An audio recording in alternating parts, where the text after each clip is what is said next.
welcome to Class Pharmacy. Hi, I'm here to pick up my prescription. Oh, great, okay. Can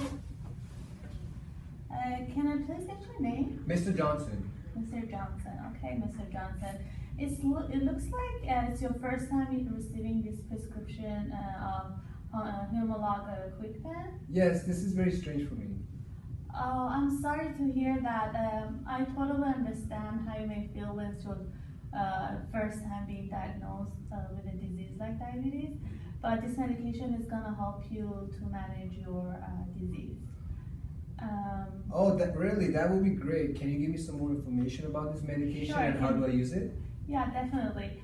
So your physician prescribed you Humalog Quick Pen, which is a rapid-acting insulin. Okay. And it's used before milk to mimic the natural insulin process in your body. Meals. Yes. Okay. And it's gonna help you to control your glucose level. Okay. Which I've been having trouble with, yes. Yeah. And for using this medication, you need to use 4 units sub-Q. Okay.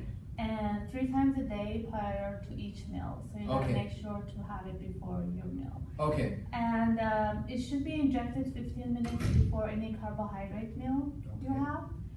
And there are multiple sizes that you can choose from. It can be in your stomach, thigh, arm, or buttocks, but preferably stomach is the best one. Okay. It has the most absorption. Okay. So but it depends whatever you want.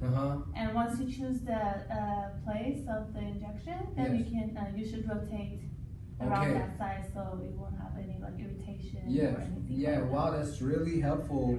Do you know where I can safely keep this medication?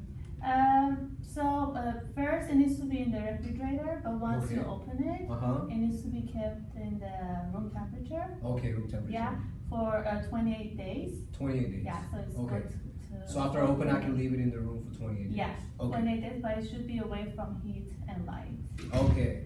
Yeah, so let me see. I see. As soon as I open the package, it can be outside the fridge, and I can leave it in a room for 28 days. Yeah, right? That's correct. And the drug will be okay. Yes.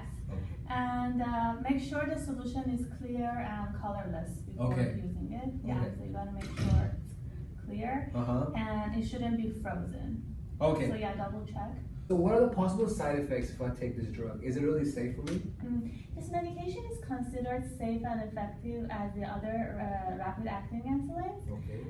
Some potential side effects that you may experience could be hypoglycemia, which means like your blood glucose level is gonna drop, and you may experience some symptoms like shaking, sweating, feeling anxious, irritable, dizziness, hunger, fast heartbeat, and symptoms like that. Okay. And you may also have allergic reaction, or there is a possibility that fat deposits can develop under your skin.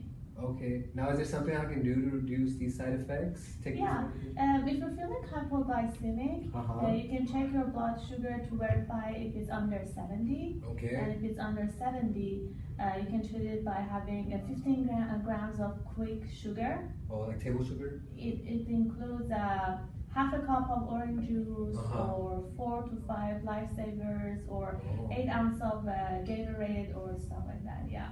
And the blood sugar should be checked 15 minutes later. And if it's under 70 again, then you should have another 15 grams of sugar.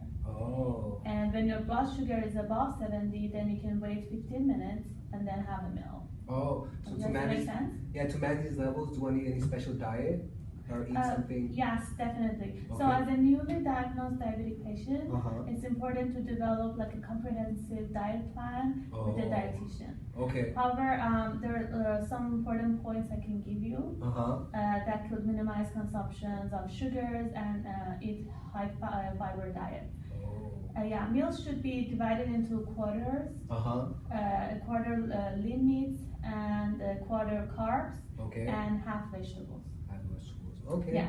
So your diet should be in low in cholesterol. So make sure it's low in cholesterol and fat. Okay. And it's also important to count your carbs.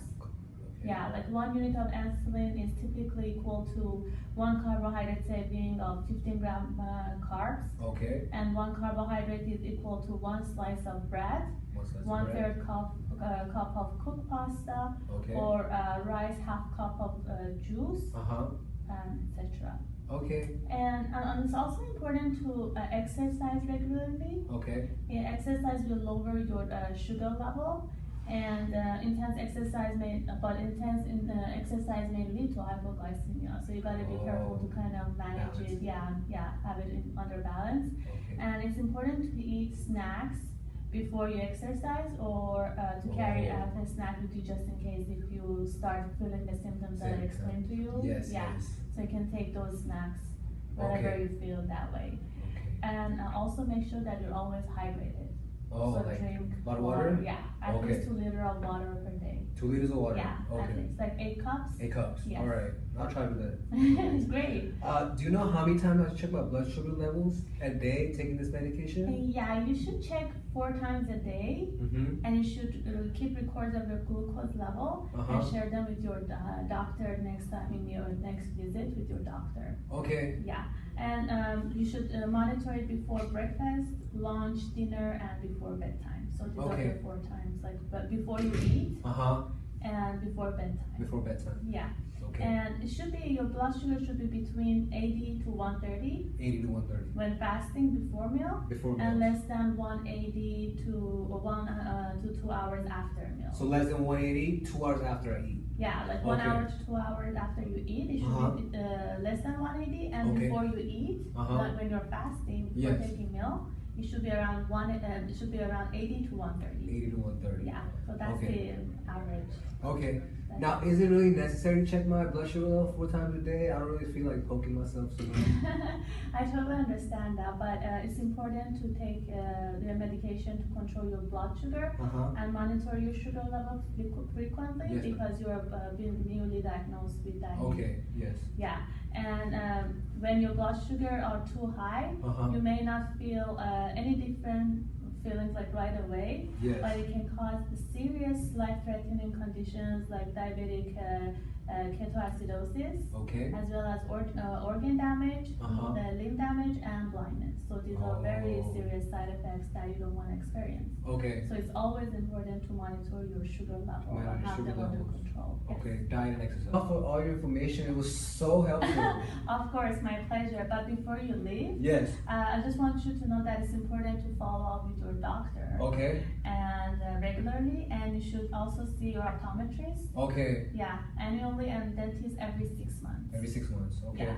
And stay up to date with your immunization. Okay. And it's also important to see your primary care physician as well. Okay. Yeah, so your eye needs to be checked out. You say your teeth? And your teeth, okay, and your primary care physician. And you have to see your doctor? Yes. Okay. Thank you. Okay. Thank you. So have a nice one. Thank you.